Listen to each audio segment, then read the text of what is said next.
आज से करीब 2 साल पहले की बात है। मैं अपने गांव में रहा करता था।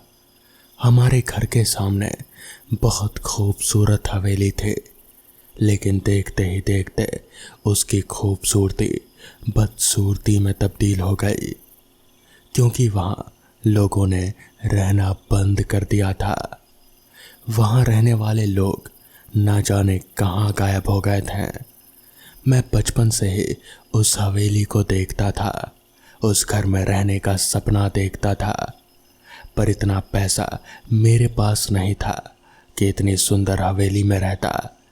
पर 2 साल पहले मेरे साथ जो हादसा हुआ, उसके बाद तो उस हवेली में रहना तो दूर, मैं उस हवेली को देखना भी पसंद नहीं करता।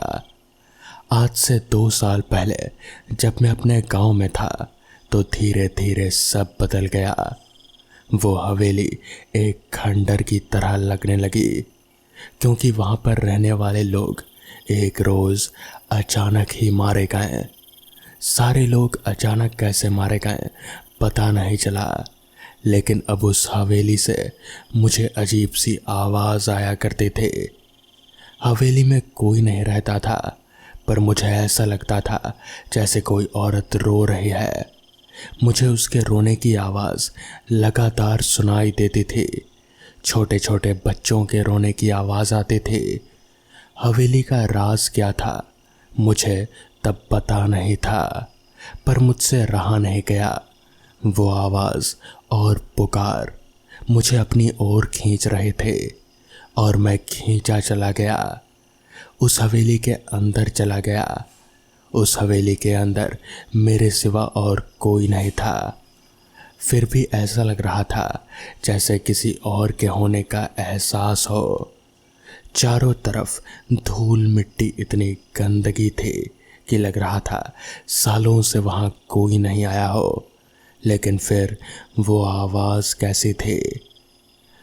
कौन मुझे मदद के लिए बुलाता था मुझे समझ में नहीं आ रहा था। मेरे दिल में एक गलत फहमी थी कि शायद कुछ लोगों ने किसी को यहाँ पर बांध कर तो नहीं रखा या फिर बंधा तो नहीं रखा, लेकिन ऐसा कुछ भी नहीं था। वहाँ और कोई नहीं था। मैं और अंदर तक गया कि तभी अचानक एक पल के लिए ऐसा लगा जैसे मेरे पीछे से कोई गुजरा हो।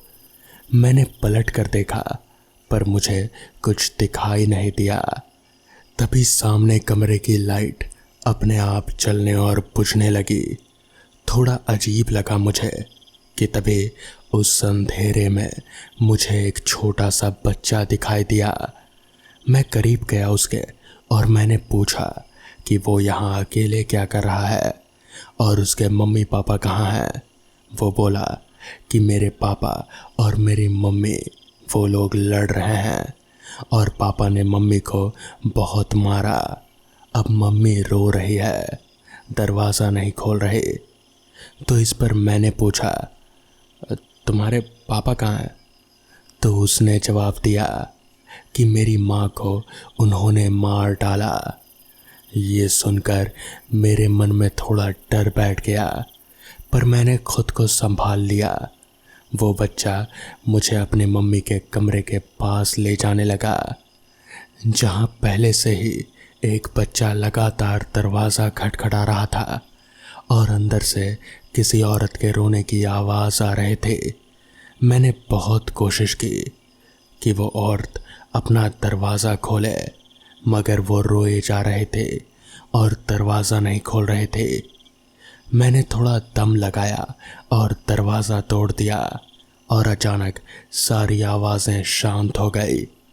आसपास कोई और नहीं था कि तभी मेरी नज़र उस कमरे के शीशे पर पड़ी और मैंने जो देखा उसे देखकर मेरे होश उड़ गए।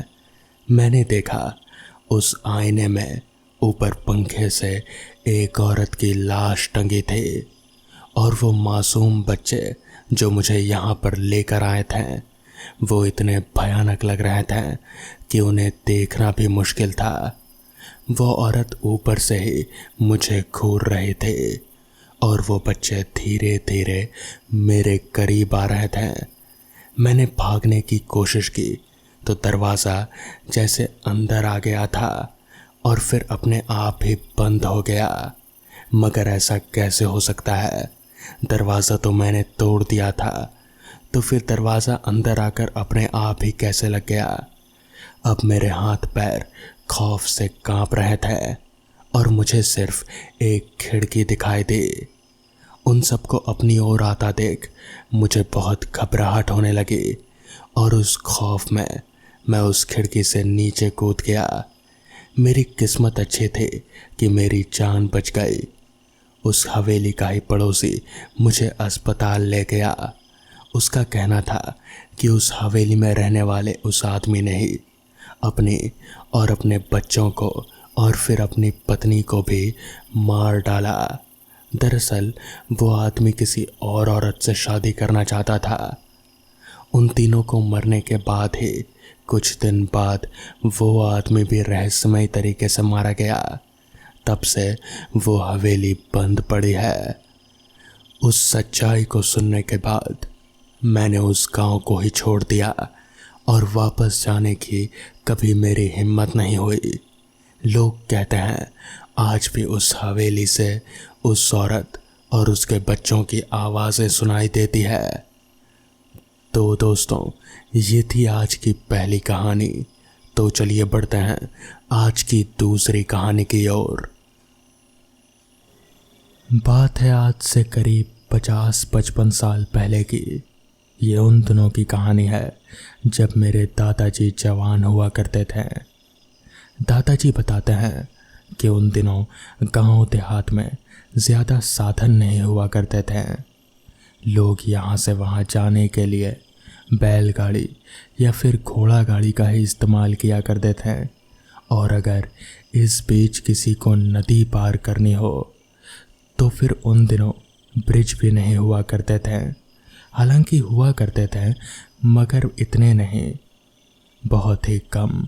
इसलिए ब्रिज पार करने के लिए लोग ज़्यादातर नौके या फिर बड़ी नावों का ही सहारा लिया करते थे। उन दिनों मेरे दादाजी नाविक हुआ करते थे। नाविक यानी कि जो नौके से लोगों को नदी पार करवाते हैं। दादाजी बताते हैं कि उन दिनों बरसात का मौसम चल रहा था। रह कर हर दिन लगातार बारिश होती रहती थी। इस वजह से नदी में पानी भी बहुत था और उन दिनों लोग भी ज़्यादातर कामों से शहर जा रहे थे, क्योंकि उन दिनों बीमारियां बहुत फैल रही थी। किसी को बुखार होता तो कभी किसी को उल्टी, बरसात में जैसा कि आम तौर पर होता ही है। तो इसलिए डॉक्टर के लिए या फिर दवाइयाँ लाने के लिए लोग ज़्यादातर शहर जाते हैं।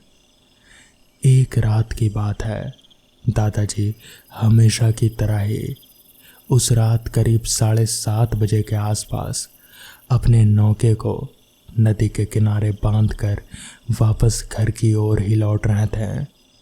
अभी उन्होंने अपने नौके को बांधना शुरू किया ही था कि तभी उन्हें ऐसा महसूस हुआ कि जैसे पीछे से किसी ने उनके कंधे पर हाथ रखा हो। वो हाथ जैसे बर्फ़ की सिल्ली की समान ठंडा था। दादाजी ने तुरंत पीछे घूम कर देखा तो पाया कि एक औरत है। उस औरत ने अपने चेहरे पर घूंघट डाल रखा था। तभी उस औरत ने दादाजी से कहा, भाई साहब, मुझे नदी पार करवा दीजिए। मेरा बच्चा बीमार है, बस उसके लिए दवाई लेकर वापस आना है। दादाजी वैसे तो रात के समय, वो भी इतनी रात गए, किसी को नदी पार नहीं करवाते हैं, मगर क्योंकि वो औरत लाचार थी और उसका बच्चा बीमार था तो दादाजी को दया आ गई। उन्होंने सोचा क्यों ना बस एक आखिरी सवारी को नदी पार करवा ही दिया जाए और फिर वापस लेकर अपने घर लौट जाएंगे। जिसके बाद दादाजी ने अपने नाव खोला और फिर उस औरत को बिठाकर नदी पार कराने की ओर आगे बढ़ चले। जैसा कि बरसात का मौसम था तो नदी में काफ़ी पानी था। ऊपर से अब धीमी धीमी बारिश भी शुरू हो चुकी थी। दादाजी को डर था कि कहीं ये बारिश तूफान का रूप ना ले ले, मगर बारिश अभी धीमी ही थी, इसलिए दादाजी जल्दी जल्दी चप्पू चलाने लगे। चप्पू चलाते हुए दादाजी ने एक नज़र उस औरत की तरफ देखा। वो औरत चुपचाप नाव के दूसरी तरफ बैठी हुई थी। शायद बेचारी को अपने बच्चे की फिक्र हो रही होगी। ये सोचकर दादाजी ने जल्दी जल्दी हाथ चलाने शुरू कर दिए। जल्दी जल्दी चलते चलते दादाजी ने महसूस किया कि बारिश अब थोड़ी और भी ज़्यादा तेज हो चुकी है। चलते चलते वापस से उनकी नज़र उस औरत की तरफ गई तो उन्होंने देखा कि उस औरत के चेहरे पर से अब घूंघट हट चुका है। शायद हवा की वजह से हट गया होगा और उस औरत को ध्यान नहीं रहा होगा। दादाजी ने उसके चेहरे को देखने की कोशिश की, मगर अंधेरा काफ़ी था, जिस वजह से दादाजी उसका चेहरा साफ तौर पर देख नहीं पा रहे थे। मगर वो इतना ज़रूर समझ पा रहे थे कि वो औरत बहुत ही गोरी चिट्टी है। उसका चेहरा जैसे उस अंधेरे में भी चमक सा रहा था। खैर, दादाजी ने चप्पू चलाते चलाते नाव को उस किनारे पर ले जाकर रोका और फिर उस औरत से कहा, यहाँ तो और कोई नाव दिख नहीं रही, आपको वापस उस पार जाना है क्या? तो इस पर उस औरत ने कहा, हाँ बस आप यहीं रुकिए, मैं भी कुछ ही देर में दवा लेकर आती हूँ। दादाजी ने अपना सिर हाँ में हिलाया। फिर वो औरत नाव से नीचे उतरकर शहर की तरफ दवा लाने चली गई। दादाजी ने इधर उधर देखा, वहाँ आसपास कोई नाव नहीं था, बिल्कुल सुनसान। बारिश भी अब थोड़ी थोड़ी तेज हो रहे थे।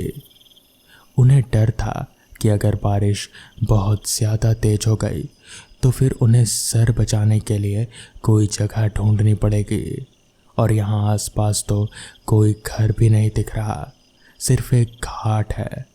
खैर, कुछ ही देर में वो औरत वापस आ गई। उन्होंने वापस से दादाजी को चलने को कहा। दादाजी उस औरत को लिए वापस से अपने गांव की ओर चल दिए। इस बार ऐसा महसूस हो रहा था कि जैसे वो औरत थोड़ी अजीब सी लग रही हो। उसका चेहरा भी कुछ अजीब सा हो गया था। उसकी आंखें उस अंधेरे में भी जैसे चमक सी रहे थे। दादाजी को समझ नहीं आया कि आखिर ये कैसे हो सकता है। एक इंसान की आंख चमक कैसे सकती है? उस औरत की आंख धीरे धीरे लाल पर लाल होती जा रहे थे, जैसे कि लाल बत्ती जल रही हो। वो बत्ती की रोशनी, या फिर ऐसा कहें कि वो आंख की रोशनी इतनी तेज थी कि उसके सिर पर घूंघट होने के बावजूद भी उसकी आंख दादाजी साफ तौर पर देख पा रहे थे। दादाजी को अब कुछ ना कुछ गड़बड़ लगने लगी थी। उन्होंने जल्दी जल्दी अपने हाथ चलाने शुरू कर दिए। तभी उस औरत ने दादाजी से कहा, आपको डर नहीं लगता? इतनी रात गए आप नाव चलाते हैं? तो इस पर दादाजी ने कहा, नहीं, मुझे डर नहीं लगता। दादाजी कोशिश कर रहे थे कि जितना हो सके वो चुप रहें और उस औरत से बात करने की कोशिश ना करें, मगर वो औरत सवाल पर सवाल किए जा रहे थे और दादाजी बस हाँ हूँ में जवाब दे रहे थे। थोड़ी देर चलने के बाद नाव उस किनारे पर पहुँच गई। दादाजी ने उस औरत को उतरने को कहा। उस औरत ने नाव से उतरना शुरू किया। वो जैसे ही नाव से उतरने लगी तो इस घाट पर जहाँ पर नाव को बांधा जाता था वहाँ पर एक लालटेन जल रहे थे। दादाजी ने उस लालटेन की रोशनी में उस औरत के पैर देखे तो दादाजी के जैसे सर से पैर तक उनका पूरा शरीर कांप गया, क्योंकि उस औरत के दोनों पैर उल्टे थे, यानी कि पीछे की तरफ मुड़े हुए थे। मगर दादाजी ने उस औरत को ऐसा नहीं जताया कि वो उसके पैर देख चुके हैं। वो बस चुपचाप वापस से अपना नाव बांधते रहें। नाव बांधकर उन्होंने वापस पीछे पलट कर देखा। वो औरत वहाँ पर कहीं नहीं थी, मगर वहाँ पर दादाजी के पैसे नीचे ज़मीन पर पड़े हुए थे। दादाजी ने उन पैसों को भी नहीं उठाया। उन्होंने उन पैसों को वापस से नदी में फेंक दिया और फिर भागते हुए अपने घर पहुंच गए। आज करीब 12 सालों के बाद सोहन अपने गांव जा रहा था। रास्ते भर वो बस यही सोचता रहा कि गांव कितना बदल चुका होगा इतने सालों में। इतने सालों में कितने लोग बदल चुके होंगे, सबके चेहरे बदल गए होंगे। पता नहीं वो सोहन को पहचान भी पाएंगे या नहीं। सोहन शहर में रहने वाला एक ऑफिस का लड़का था। ऑफिस का लड़का यानी कि बस ऑफिस का काम और यहाँ वहाँ की कोई बात नहीं। बिल्कुल सीधा साधा अपने काम से काम रखने वाला लड़का। वो आज करीब 12 सालों के बाद अपने गांव जा रहा था, उसके दादाजी और दादी से मिलने। चाचा जी भी उसे बहुत प्यार करते थे। आज से करीब 12 साल पहले वो उन लोगों से मिला था। पता नहीं वो लोग उसे इस हालत में देखकर कैसे रिएक्ट करेंगे, बस यही सोचकर वो खुश हो रहा था और जल्दी से जल्दी अपने गांव पहुंच जाना चाहता था। ट्रेन रेंगती हुई धीमी रफ्तार में पटरियों पर आगे बढ़े जा रही थी। शायद कोई स्टेशन आने वाला था, मगर सोहन का स्टेशन तो अभी दूर था। ये सोचकर वो निश्चिंत होकर सीट पर सिर टिकाकर बैठ गया और आराम से खिड़की से आ रही ठंडी हवाओं का मज़ा लेने लगा। बोगी में उसके अलावा बस 1 या 2 लोग ही रहे होंगे, क्योंकि वक्त हो रहा था रात के 11:30 बजे का। हालांकि वो रात गए अपने गांव नहीं जाना चाहता था, मगर उसके पास कोई चारा भी नहीं था, क्योंकि बस इसी ट्रेन की सीटें खाली थी। बाकी सभी ट्रेनों की सीटें भरी हुई थी। तो यहीं उसे रिजर्वेशन मिल गया, और क्योंकि सफ़र दूर था तो रिजर्वेशन ज़रूरी ही था, इसलिए उसने यही ट्रेन चुना। वो जब तक अपने गांव पहुंचेगा तब तक शायद रात के 1-1:30 बज चुके होंगे। और ठीक वैसा ही हुआ। सोहन के सोचे हिसाब से वो रात के करीब 1:15 बजे अपने गांव के स्टेशन पर उतरा। रात काफ़ी हो चुकी थी। उस स्टेशन पर सोहन के अलावा और कोई नहीं उतरा था। उसने नज़र घुमाकर चारों तरफ देखा। उसके अलावा कोई इंसान तो दूर, एक कुत्ता तलक भी नज़र नहीं आ रहा था। स्टेशन पर रोशनी भी बहुत कम थी। ट्रेन करीब 1 मिनट ही वहीं पर रुकी होगी और फिर वो भी रेंगती हुई आगे बढ़ गई। अब उस पूरे स्टेशन पर सोहन के अलावा और कोई नहीं था। सोहन बस अकेला वहीं पर खड़ा खड़ा नज़ारों को देखे जा रहा था। तभी सोहन ने अपने मन ही मन में कहा, यार 12 सालों में तो कुछ भी नहीं बदला। ये स्टेशन आज भी रात में उतना ही खाली रहता है जितना 12 साल पहले हुआ करता था। पता नहीं गांव बदला होगा या नहीं। ये सोचकर सोहन वहीं पास ही में एक बेंच पर बैठ गया और थोड़ी देर सांस लेने लगा। उसने नज़र घुमाकर ठीक से देखा तो उसे कुछ भी नहीं दिखा। न कोई इंसान, न कोई चाय की दुकान, यहाँ तलक कि पानी का भी वहाँ पर कोई माध्यम नहीं था। उसे प्यास भी बहुत लग रहे थे। उसने सोचा कि इस स्टेशन से पहले बाहर निकले तो हो सकता है शायद कुछ मिल जाए, क्योंकि यहाँ तो कुछ मिलने वाला नहीं। जिसके बाद वो अपना बैग लेकर धीरे धीरे स्टेशन से बाहर निकलने लगा। वो स्टेशन से बाहर निकला तो उसका शक बिल्कुल सही निकला। स्टेशन के बाहर भी बिल्कुल वैसा ही सन्नाटा पसरा हुआ था जैसा कि अंदर। उसने मन ही मन सोचा, अब तो यहाँ कोई सवारी मिलने से रही, बस 2 किलोमीटर ही तो जाना है, क्यों ना पैदल ही निकल पड़ूं। वैसे भी मैं इस सुनसान स्टेशन में तो रात नहीं बिताना चाहता, तो पैदल ही निकल पड़ता हूँ। इतना कहकर वो पैदल ही अपना बैग लेकर अपने घर की ओर चल पड़ा। रास्ते पर उसके अलावा दूर दूर तक और कोई शख्स नजर नहीं आ रहा था। रास्ते के दोनों तरफ सिर्फ घनी झाड़ियाँ थी। उसके अलावा ना कोई घर था और ना ही कोई दुकान।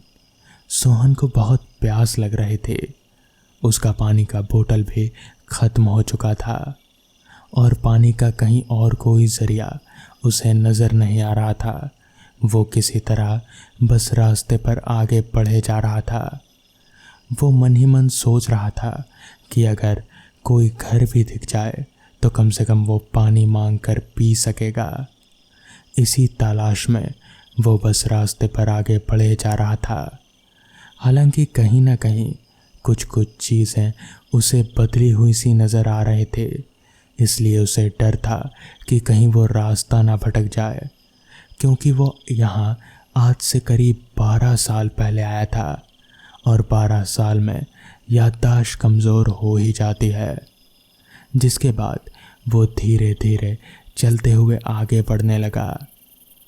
अभी वो आगे बढ़ ही रहा था कि तभी उसे ऐसा महसूस हुआ कि जैसे कोई उसका पीछा कर रहा हो। सोहन थोड़ा घबरा सा गया, मगर वो पीछे मुड़कर देखना नहीं चाहता था, क्योंकि अगर वो ऐसा करता तो उसके पीछे जो भी है वो सतर्क हो जाता और सोहन ये नहीं चाहता था। उसे डर था कि कहीं कोई लुटेरा तो नहीं, इसलिए सोहन बस आराम से चलने की कोशिश कर रहा था और बस किसी तरह अपने डर को छुपाने की कोशिश कर रहा था। पीछे से वो कदमों की आवाज़ लगातार सोहन के कानों में आए जा रहे थे, मगर वो एक ही इंसान था। जो कोई भी था वो बस अकेला ही था, मगर सोहन को इस बात का डर था कि अगर उसके पास कोई हथियार हुआ तो। बस इसीलिए वो आगे बढ़ता रहा और पीछे मुड़ने की उसने कोशिश नहीं की। उसने अब अपने चलने की रफ्तार काफ़ी तेज कर दी, मगर वो पीछे जो कोई भी था वो भी सोहन का पीछा नहीं छोड़ रहा था। वो भी उसके पीछे पीछे आए जा रहा था। ये सिलसिला चलते हुए अब काफ़ी वक्त हो चला था। सोहन को समझ नहीं आ रहा था कि पीछे जो कोई भी है वो सामने आकर सोहन से बात क्यों नहीं करता। यानी कि अगर वो एक लुटेरा है तो सोहन के सामने आकर उसे लूटता क्यों नहीं। बस उसके पीछे पीछे चलना, इसका क्या मतलब हुआ। सोहन को कहीं ना कहीं अब शक हो रहा था, इसलिए वो एकदम से रुका और उसने झटके से पीछे मुड़कर देखा, मगर उसके पीछे वहाँ पर कोई नहीं था।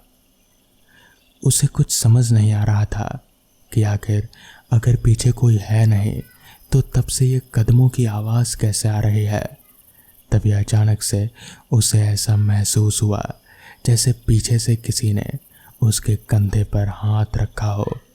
सोहन का पूरा शरीर एकदम से ठंडा पड़ गया। वो हाथ जिसका भी था बिल्कुल बर्फ की तरह ठंडा था। सोहन एकदम से पीछे मुड़ा, मगर पीछे का नज़ारा देखकर उसके पैरों तले की ज़मीन खिसक गई, क्योंकि पीछे कोई इंसान था ही नहीं, बल्कि बस एक कटा हुआ हाथ था जिसने सोहन के कंधे को पकड़ रखा था। डर के मारे वो झटक कर एकदम से नीचे गिर गया। वो कटा हुआ हाथ अभी भी हवा में तैर रहा था। सोहन को कुछ समझ नहीं आ रहा था कि आखिर ऐसा कैसे हो सकता है। एक कटा हुआ हाथ इस तरह से हवा में कैसे तैर सकता है। उसे कुछ समझ नहीं आ रहा था। उसने जैसे तैसे अपने आप को संभाला, अपना सामान लिया और वहाँ से तेजी से दौड़ लगा दी। भागते भागते वो जैसे तैसे गांव पहुंचा। जिसका भी घर उसे सामने दिखा वो उसी के घर में घुस गया और उन घर वालों को पूरी बात बताई। पूरी रात वो वहीं रुका रहा और अगली सुबह ही वो अपने घर पहुंचा। मगर वो सब क्या था वो आज तक सोहन को समझ नहीं आया। तो दोस्तों, ये थी आज की कहानियाँ। अगर आपको ये कहानियाँ पसंद आई हो तो वीडियो को लाइक और चैनल को सब्सक्राइब करना ना भूलें। तो मैं आपका दोस्त आर्यन जल्द ही मिलूँगा आपसे ऐसी ही नई कहानियों के साथ। तब तक के लिए अपना ख्याल रखें।